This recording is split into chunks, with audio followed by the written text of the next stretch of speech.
when a cowboy spits in a spittoon, mishpatim. I don't know why that came to my mind. It just did.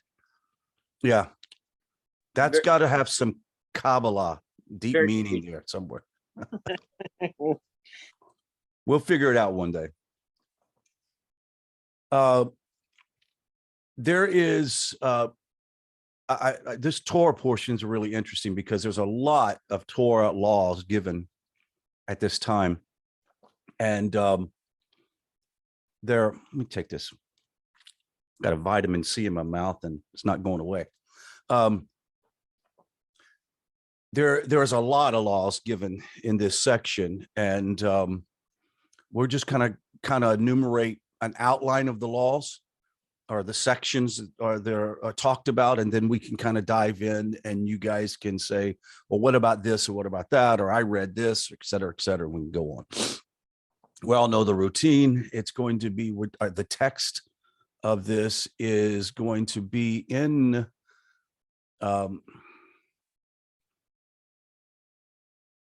let's try to find the chapter and verse. Give me the chapter and verse, somebody, real quick. This one starts in Exodus chapter 21, verse 1. Okay. So overview goes like this. The first section that we have, as we all know, the Parsha is divided into several different aliyahs, right? There are separate readings for each day. So we're just going to go first, second, third, fourth aliyah that way. The second, let's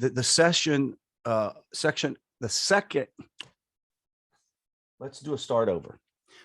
Now I can talk right. Sandy's here. Take two.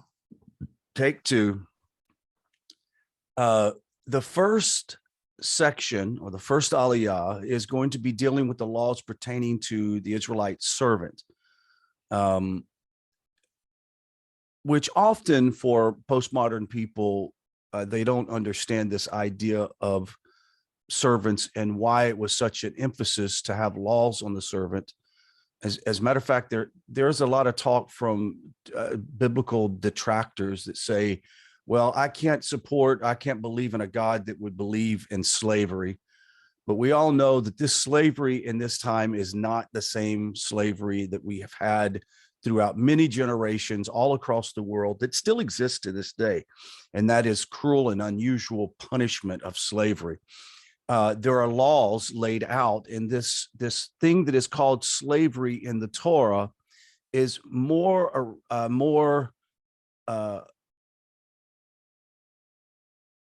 in the lines of employment. It would be like today's modern employment laws that are in place in our society. You know, we have laws now that you can't work a child for, so many hours. If, like, for an actor or an actress, a child actor or actress has to only be able to work so many hours before they get a break. I mean, there are employment laws out there.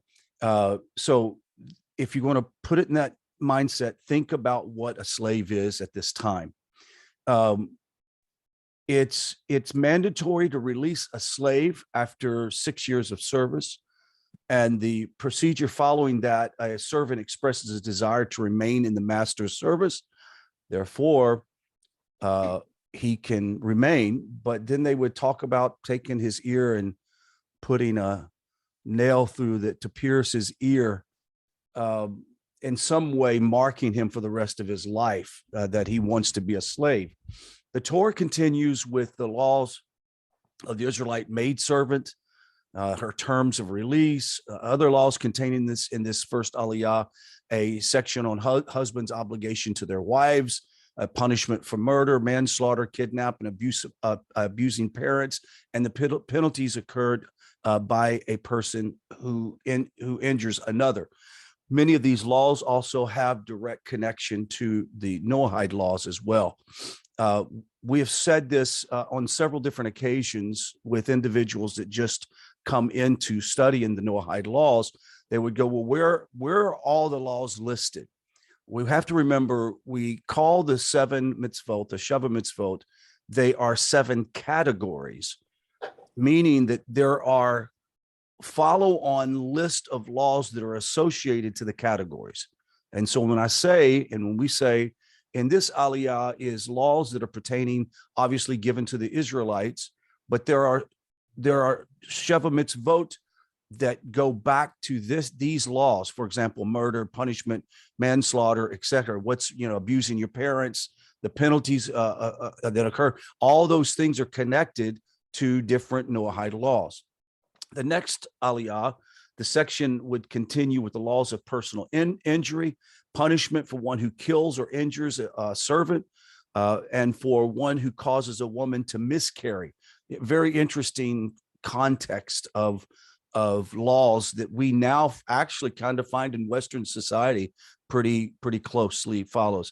The Torah then shifts its focus to a person's liabilities or damages caused by his possession, such as an ox goring a neighbor or a neighbor's ox, or their animals end up in a fight and one gets destroyed, how to sort of mitigate these civil matters. And a person who steals is liable to pay capital plus punitive damages. So one of the things that I've often said, I wonder if we would have real justice in our laws if we required the person who stole from another person to not only have punitive damages, but also would have to pay back the value plus what they stole.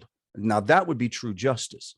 A lot of times, someone is burglarized or robbed, and there's no recourse for the victim in this situation. Maybe an insurance company, but who knows? It depends on their insurance.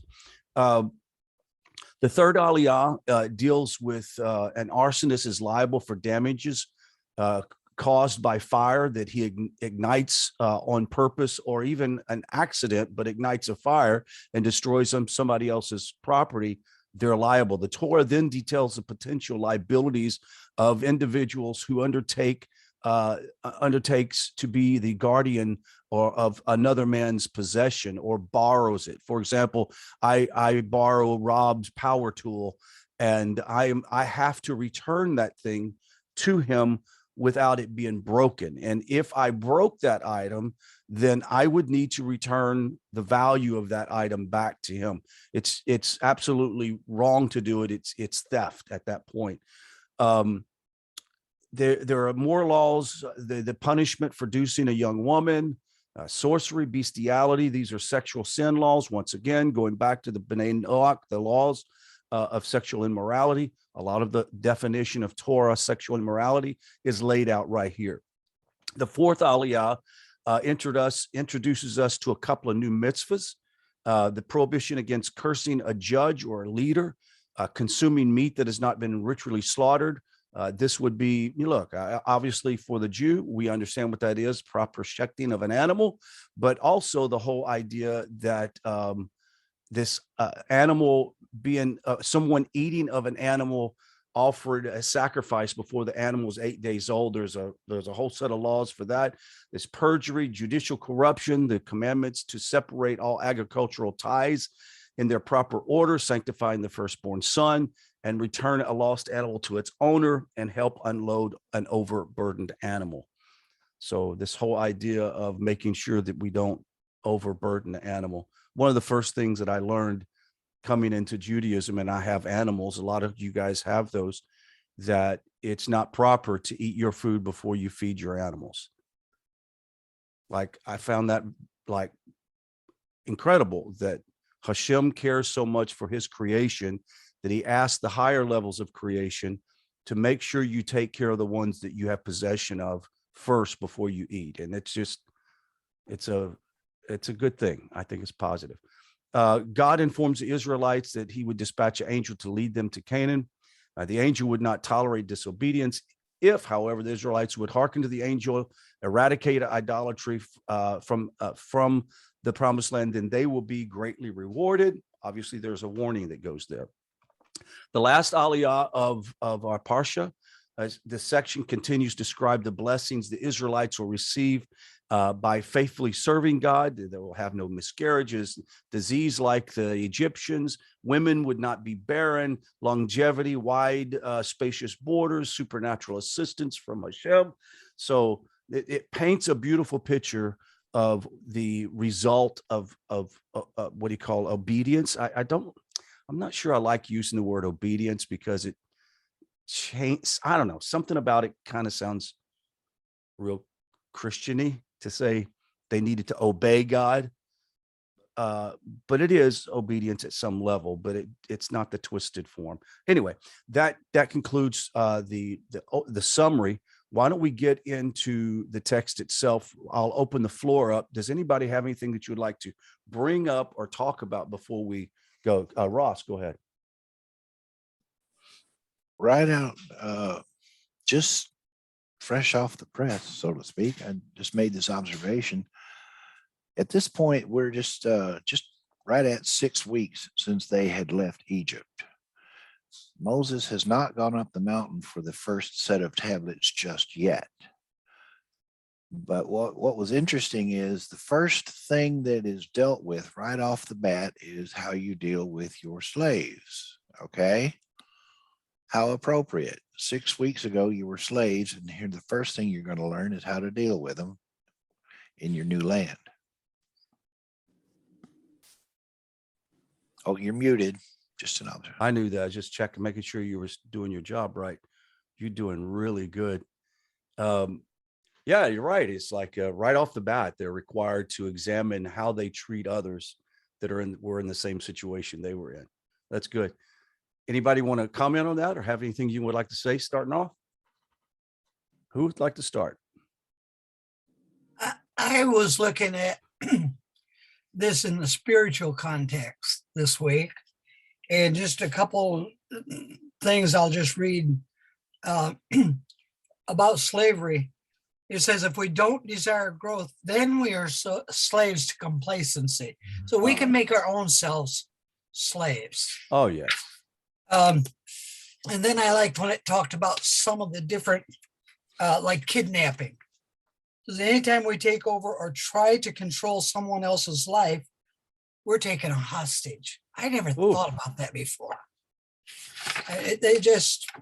Where did you read that at? I am reading out of Yehuda Berg's Technology for the Soul. Oh, very interesting. And that really is real good. There's got to be more. What do you have? Lots more. I just highlighted a couple. There's a consequence to everything we do. If we start a fire and it burns someone else's property or hurts another person in any way, we're responsible for the effects. Wow. Isn't that what Lashon Hara is? Where you start a fire against another person and destroy their character. Wow. This is just a few of them that I highlighted. It just really spoke to me because so many times we read this and we read the the part that pertains to this realm, and we don't look for that pertains. No, I totally understand that. I think one of the biggest goals in my own personal development has been of late becoming more, what's the word for it? Self-aware, like careful of how you say things, because even the way you communicate with someone, you can in some way manipulate and enslave them by your words. Like I don't think people realize tones of voices and the way you lay things out can capture a person and do harm to them.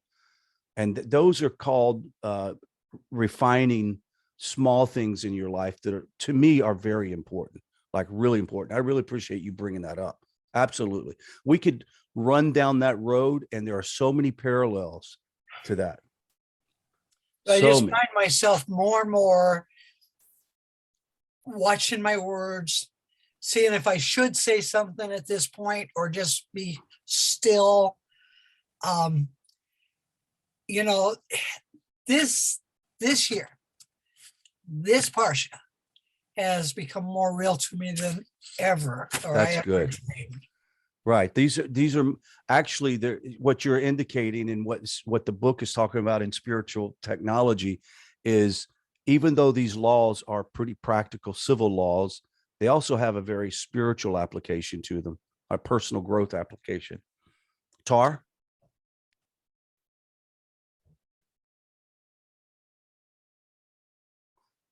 Tar, you're muted.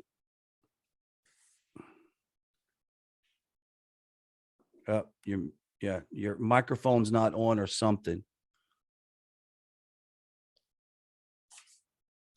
Go to your settings where it says mute, and click the arrow that points up and see if it's on your set for your built-in microphone.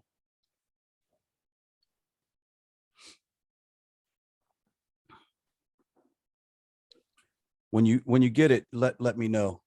All you have to do is just jump in and interrupt. Anybody want to add to that, Rabbi Avner? About the slave, the rule is that the slave, I mean Jewish slave, Hebrew slave, it's not sold, his body is not sold, only the labor. That's a big distinction.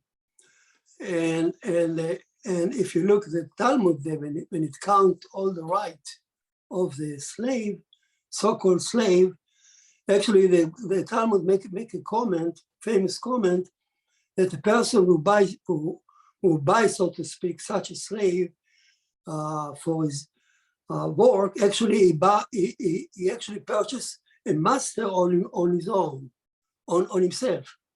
I give you an example. You have to treat the slave so carefully, with dignity. You cannot even tell him to take your towel, to carry your towel to the public bathroom. You cannot, because you will be humiliated if you carry your towel after you. So Hebrew slave is completely, shouldn't be confused with regular slave, with what the Roman slave was. Now I want to another thing. At the beginning of the parsha, it says, "These are the laws that you will lay out to them." Very important segment, verse here. Rashi says, "What do you mean you lay out?"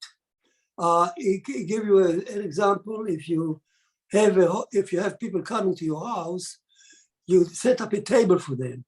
You put up spoon, plates, bowls, paper, salt, and you make sure that you prepare everything that can consume your food. Which means the oral Torah was given to Moses here to explain along with the written Torah. And that's called Shulchan Aruch. Rashi says, like layout table, it's Shulchan Aruch. In fact, the Jewish law, oral Torah law, is compiled by a famous book, Shulchan Aruch, come from here. Now, to sum up what does the oral Torah say? So the whole Torah is hovering over the entire parsha.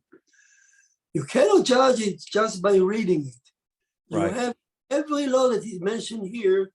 You have to consider also how Moses laid out orally to them, which means now the oral Torah just give you three ways the oral Torah can do. It can explain, or elaborate, or it can override, like tooth for a tooth, for eye for an eye. It overrides it, or it can uproot it. It can actually, the oral Torah has such a power, according to the Vilna Gaon, and you have example from each one of them here in the Parsha, according to Vilna Gaon. The oral Torah is so powerful that they can actually uproot. I'll give you an example. The Torah says, do not to the court, do not make a judgment by the majority. Right. Well, we know that just the opposite. So the oral Torah says it uprooted, according to the Vilna Gaon, and it says, oh, it's not written. But the oral Torah says, you of course you follow the rule of the majority because it is smart. It's a common sense to do. And how do they know that people have common sense? We go back to what we learned in our class Monday, that in Eden, and that's why I'm bringing it up. In Eden, when Adam was made before the sin, he had a smart man. He had a mind. He knew what right from wrong, and because all mankind came, that's what Professor Leibovich says. That he explained Gaon Vilna, and he says because mankind was in Adam, the first Adam was in Eden, and he became smart in Eden, and so we all share the common sense that override. Think about it. It override the written Torah, and it empower the oral Torah. It's unbelievable statement. To study it in depth, of course, we need to more than that. You said, so I'm trying to go back and you said this on Monday, and it was conveyed to me, and I really spent some time thinking about it. You said Adam knew right from wrong before he ate of the tree. That wasn't the issue, right? You said that knowing right and wrong is not the same as knowing good and evil. Yes. And right and wrong are not the same as good and evil. I mean, I have really contemplated that every day. Like, that is a very true statement that often gets confused with each other, don't they? Yes, absolutely. That's incredible. I really like that statement. I mean, it just causes you to say, they were never intended to know good and evil, right? In Eden. In Eden, yeah. But to know good and evil outside of that. They were given the option to live the entire human history without being exposed to evil. Right. Wow. They could know maybe evil theoretically, even let know, but they didn't have it. Evil means that, death and sorrow and pain, and that in Eden they didn't have any clue what it was. That's really good. Anybody want to add to this or change the subject a little bit? I do find it interesting in that verse, where it says, "And that you shall set before them." Rashi really lays it out as being the great example of oral Torah and how it should be taught, like 2 or 3 times over and over until they get it down, like laid it out like a great dinner. Like, you just didn't throw something on the table, but it was a full explanation as to how the laws work and what they're going to do. It's incredible. And you said that from the quote from Mechilta Eruvim 54b. It says like a table set with food. Yeah. Also, I think before you came into the class, I'd mentioned that slavery here is in the context more of employment. There was no jail. Right. And a slave, why it was sold, usually was sold by the court, because he owed money, he did something wrong, he has to pay his due. Right. That's how they would do it. Could you imagine having a thief have to work for the person he stole from for 6 months to pay off the debt? That's how it worked. Not necessarily for the same person, but you could say it was sold for whoever wanted him, but the money the would go cost- back to the, cost pay back to the person who owned the money. let's see, Tar's coming back into the room. Maybe he figured it out. Ross, did you have something you were raising your hand for? Well, Mary, your hand is up. Did you leave it up? Oh, okay. We lower the hand for you. Okay. Let's go skip on down a little bit. We're Did, talking about the slave, obviously being a Hebrew. I love my master, my wife, my children. I will not go free. His master shall bring him the judges, and he shall bring them to the door of the doorpost. His master shall bore his ear with an awe, and he shall serve him forever. This was not, according to the way I understand it, an admirable thing to do. Like, why would a Hebrew want to be a slave to anybody but Hashem himself? It just really is an interesting idea. You are slave to me Right. and not somebody else. Right. And for you to choose to be a slave of someone else is akin to walking away from Hashem's authority or something, right? Yes. Now it also here's a man who sells his daughter as a maidservant. Tard, you're back on? No, we can't hear you. Your microphone needs to be configured. Go down to the bottom where it has the mute button and hit that arrow and see if it's on. It should be probably set up built-in microphone. See if you have it on built-in microphone. Excuse me, I have to sneeze. Hold on.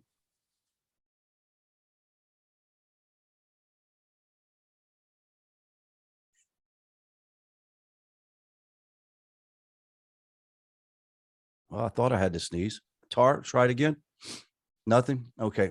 Just interrupt us when you get ready to start. Let's see. A man sells his daughter as a maidservant. She shall not go free as a slave goes free. Now, why in the world is that? The scripture is referring to a minor, a girl that's a minor. And when she's obviously going to be able to show signs of puberty at some point and grow up. Hello. Yes. Okay, Tar, you got it. Go ahead. Okay, is it working now? Yes. Uh-huh. Oh, well, I didn't mean to interrupt y'all or whatever. No, that's all right. No, go ahead. Okay, now, verse 22:19, one who brings offerings to the gods shall be destroyed, only to Hashem alone. And in the commentary, it was talking about, according to Rambam, Elohim in this verse refers to angels, for it is a capital offense to worship any force or a combination of forces, even the angel of Hashem. And of all, so many of us coming from Christianity, we worship the angel, angel, go before me and make my safe, I mean, is that considered idol worship or? Oof, look, this whole thing of that you find in sort of new age spiritualism is an adoration of angelic. It's called angelology or whatever. It's where they have their favorite angel and it's a spirit guide and they talk to the spirit guide and the spirit guide guides them. That's idolatry. Just flat out, that's idolatry. I don't know that Christians kind of do the thing where, they command the angels to do X, Y, Z. You've heard of that. Yeah. They command the angels to bring us money, command the angels to, fix a way. It's very dangerous. And it's something that we just don't do. I mean, it's idolatry. Now, Rabbi Avner probably has an insight on that, but according to the laws of idolatry, anything that has been ascribed as a deity is a god or an idol, right? So the question is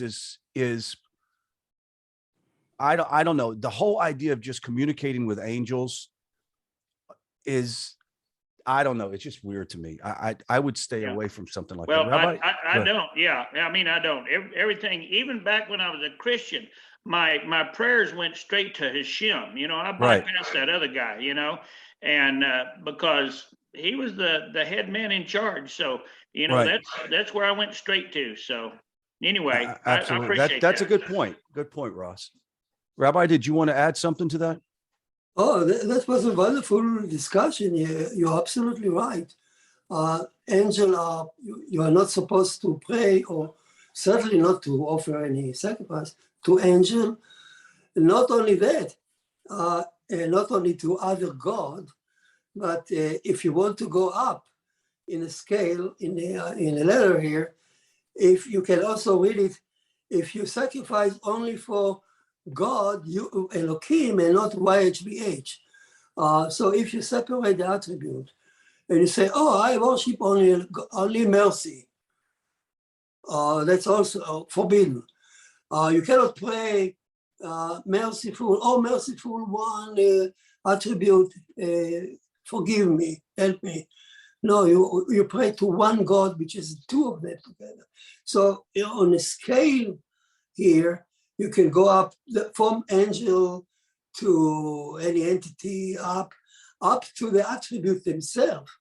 Now, So- can I ask you something real quick? Now, let's say that you're having hit by the personal prayer, and you say, God, I appeal to your mercy in this situation, blah, blah, blah, blah, blah. That's not actually that, is it? Worshiping the attribute? No, that's not. Okay, God, God, the one God, right. please exercise your mercy on me. That's fine. Okay. But if you say, oh, attribute of mercy, help me. Or because Elohim is abrogated. Yeah, see, even uttering those words sounds so strange, doesn't it? Yeah. So you cannot say Elohim, the laws are obligated, and I now worship only mercy, and I pray only to mercy, and Elohim it's not really it's obligated. No, so you cannot separate the glue one. That's good. Glue together. I've never even thought about that. They call it the separation of the glued one. Remember the attribute, the glued one. So you separate them here. So here the verse can be read as we just said to angel, any other angel or demons or whatever, or even Satan, of course, is forbidden to believe in. Not only good angel, but bad angel. There is no such thing as a independent Satan that you hear or you pray or to talk to. That's idolatry, absolute idolatry. Wow. This was one of the most difficult in my career over so many years. This was one of the most difficult things that people had hard time to absorb. They were so, the idea of Satan, for instance, is so deeply rooted that I remember I was stunned how when I gave classes face to face, people sometimes stood up from the room and said, "No, it cannot be. What you say, Satan is a." They're so used to the Book of Revelation. Right. And the idea that Satan can be a white angel with baby face, with white wing, and his job is to be your prosecutor. Right. It's not Satan demon.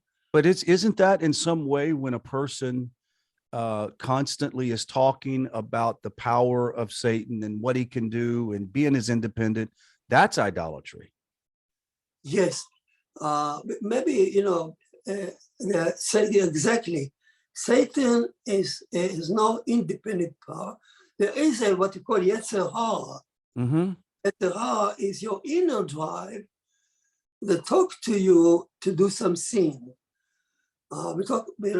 Actually, this will be our Monday class, next Monday class. We talk.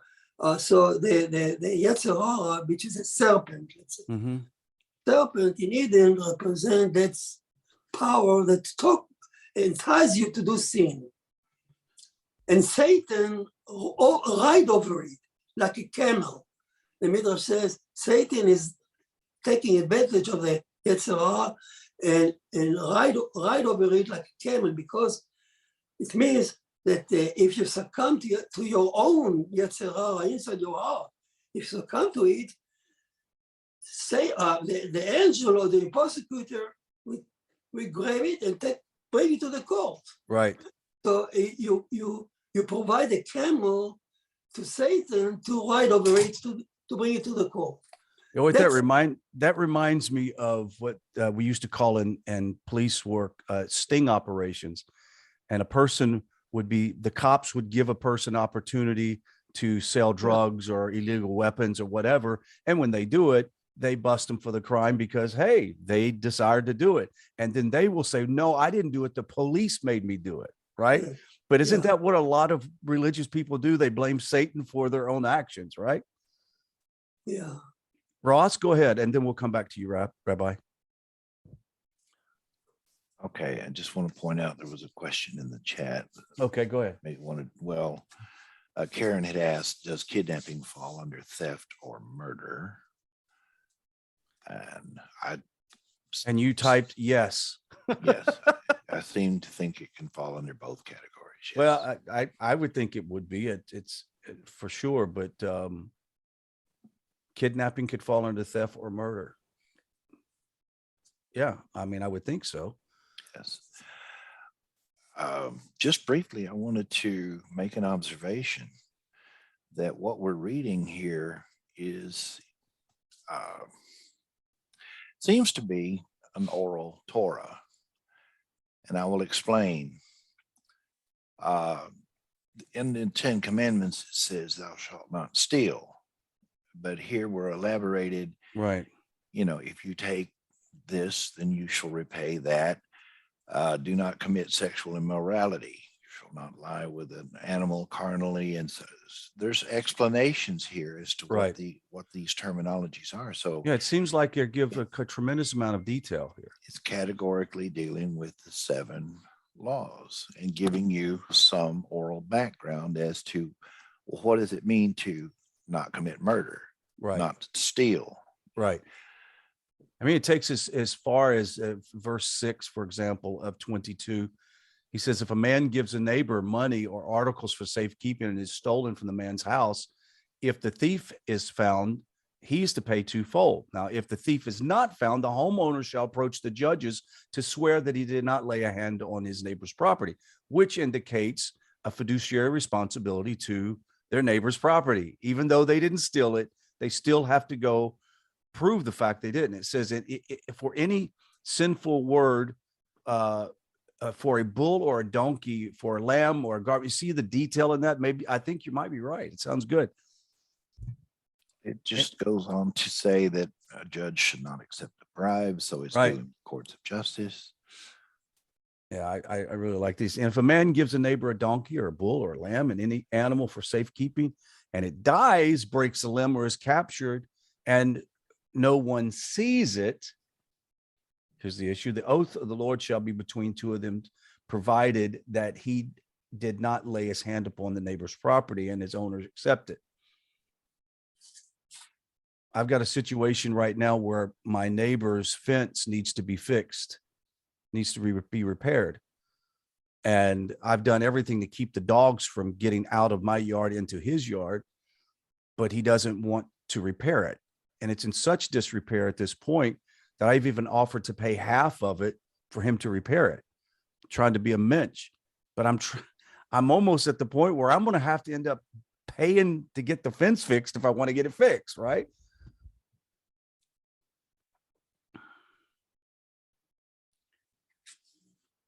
Let's see, where else? Let's go on down. If an owner is with him, he is not to pay. Okay, so I'm sorry. If a person borrows an animal from his neighbor and breaks his limb or dies, if the owner is not with him, he shall surely pay. If I Why may do you- say, Go if ahead. I may say here something, the Ramban in Book of Genesis, in the story of Dinah and she was raped there, city of Shem, he writes what Noahide should learn, should study. And he quotes this section here. He referred to a guardian, different liabilities, and he quotes this Parashat Mishpatim, Interesting. and he said that that's fall under the category of number 5, dinim, judges. Judges. Okay. The commandment, Noachide commandment number 5, and he says to learn it from here. He said, that's a famous, he said Noachide should go to yeshiva and learn the Talmud, the oral Torah, because what is written here is written Torah. Right.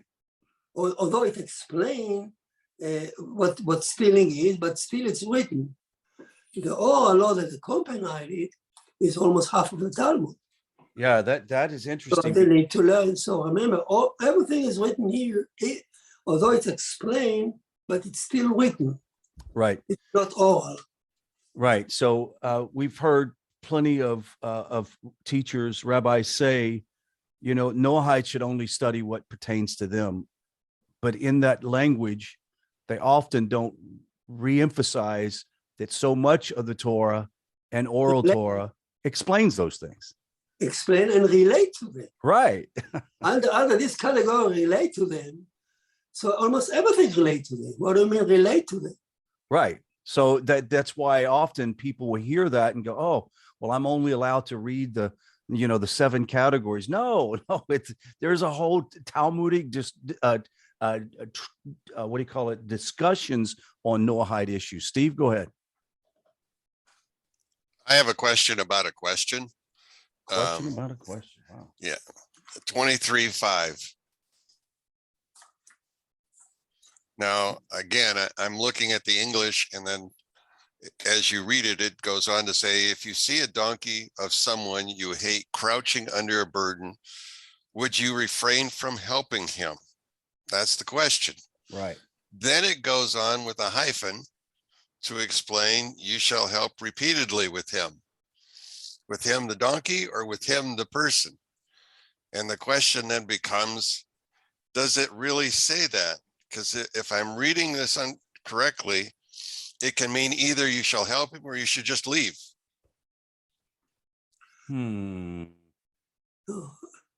So Rashi answered that you need to help the donkey. It's And not that's- about you. It's not about your enemy. It's about the donkey. It's about donkey, and it's called Tsar Balei Chaim, and it's a misery of animals. There's a whole bunch of laws that fall under the category of reducing the hardship from animals. That's both. So even though it's your enemy, you still need to take care of his animal, because the animal shouldn't suffer because of you hate the owner. So you pay attention to the donkey, so now you will never know it. It's from the written Torah, you don't know, but you need to read the you need to read the oral Torah to understand that it's the animal. That's a good example how the oral Torah, which is not written here, it's hidden. The verse, you cannot understand it from the verse.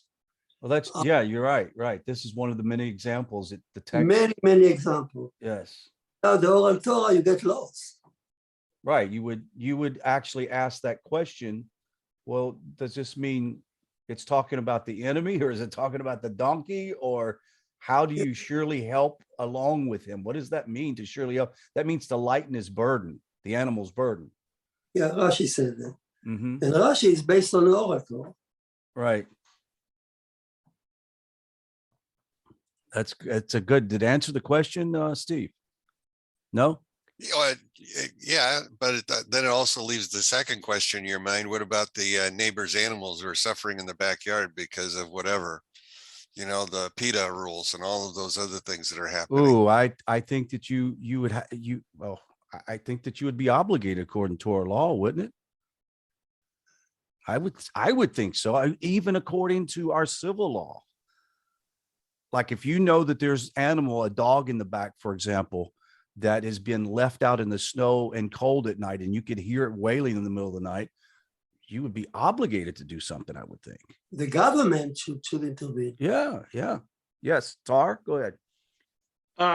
Yeah, maybe you don't go do something about it, but you're obligated to call the law. Right. Oh, yeah. Oh, that's a very important point. Yes. Very, very good point. And we have, there are these news reports of people who will have, anything from horses to dogs or whatever, and they're emaciated, they're not fed, not taken care of. And there are a lot of laws. Well, it's now a federal crime, I think, if you kill an animal without, or something like, if you hurt an animal, I can't remember what it is, but they can prosecute you under federal law. I knew a kid that was in my son's high school class that's now in prison for taking and slaughtering a puppy, smashing it with a brick. And he went to prison for it. So it's a very serious crime to do that. Steve? Can you help me with another section, which is in 23 verses 14 on down to about 19? We have the festivals listed here. Have they really been given at this point in time, or is this a precursor? In other words, the Feast of Matzos, I can understand. First fruits, maybe, but the ingathering, Sukkot, that hasn't happened yet. So I guess I'm asking the question: is this a section out of time?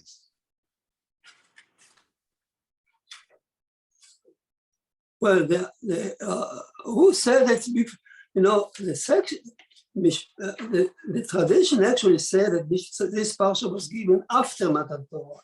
Only the last section, there is a debate when Moses actually tell them to prepare themselves with going to the mountain. That the last portion of the parsha, only that part is disputed. Is it before or after?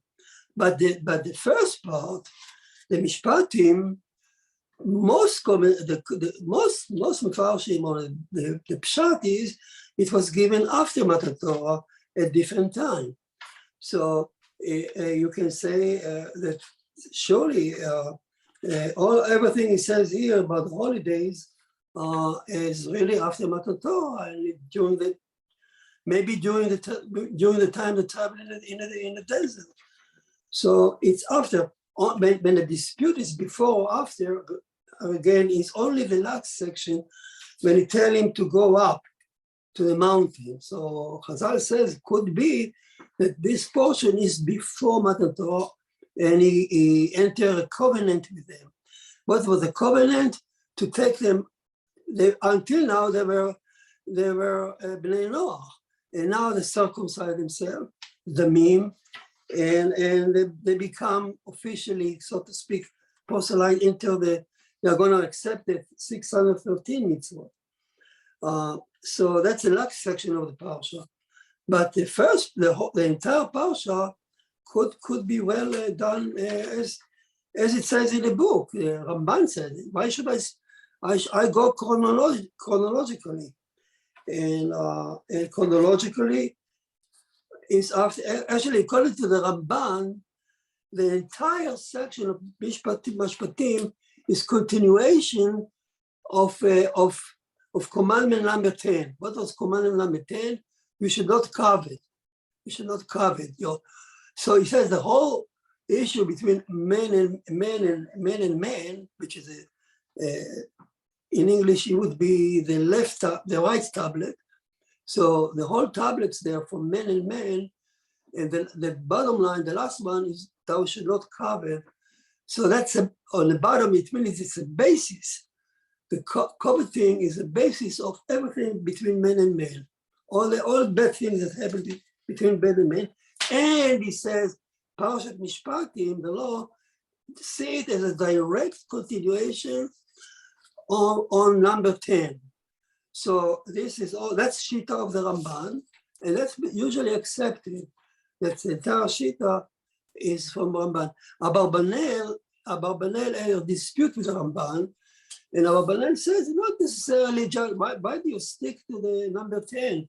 I can see it related to number 6, number 7, number 5. I can attach many of those laws to separate commandment on the right tablet between men and men. But all of the Farshim actually see it as a continuation of the Ten Commandments, because the Ten Commandments, the people were afraid, they were fearful, they couldn't stand the voices. So Hashem says, "Fine, go back to your tent, and I will tell I continue to tell Moses, and he will tell you what to do." That's the pshat. Right. Tar, do you have something? Is lust the same? Does it fall under covet? I would think it's to covet something, to lust after. Yeah, I would think so, especially. Yeah. Rabbi, could you, we're almost about out of time, but why is "you shall not cook a kid in its mother's milk Oh, attached to the first fruit of your soil? You shall bring the house of the Lord." why is that attached You know, to why, what? why is that buttress right up against first fruit? Like, that just seems random. It seems random, yeah, it seems random. No, I understand, I understand your question very deep. I don't think there is a good answer for that. And classically, it's taken alone, stand alone. And it's Yeah. part of what the law that we said of taking care of animals and Right. being merciful to animals, especially for Noahide. Because Noahide, what did Noah did? All this in the ark. Right. He took care of the animals. So the issue of taking care of the animal right and animal suffering is very important to Oh, know. yes. Very important to know. That is just interesting that, right? I mean, it's like it jumps out, and he continues on with, "and I'll send the angel ahead I'll send the angel with you, blah, blah, blah." And it's like, wow, that seemed awful random that all of a sudden he just mentions out of nowhere about the kid. It's almost like it's a thought, like, oh yeah, like we were talking about this. Let me remind you, it even goes as far as this when it comes to taking care of animals. That's interesting. But you can't just say the same thing about much of this these 3 chapters. Well, it It's seems- more random digression. And I say that in a kind way. Yeah, you're not meaning like digressed, but yes. This is what pops into my head, and this is what I'm going to add. That's I'm why wondering- Ross made the argument that it was like reading oral Torah. Correct. And then you wonder when it actually occurs. When I see the chronology of adding Sukkot and gatherings and all of that in here, it's out of place. And I'm beginning to think, well, maybe this whole Mishpatim chapter really occurs after Yom Kippur, after he's come down from the mountain the second time. And now he's beginning to explain all of these things that he started out at Mara, Right. is where we were supposedly beginning to get these ideas. Now he's finally got, well, I got time. Let me stop my clock and let's go through some of this Right. stuff. That's interesting. There is a metaphor for that. Many commentators says it's an explosion, a sudden explosion of laws at random.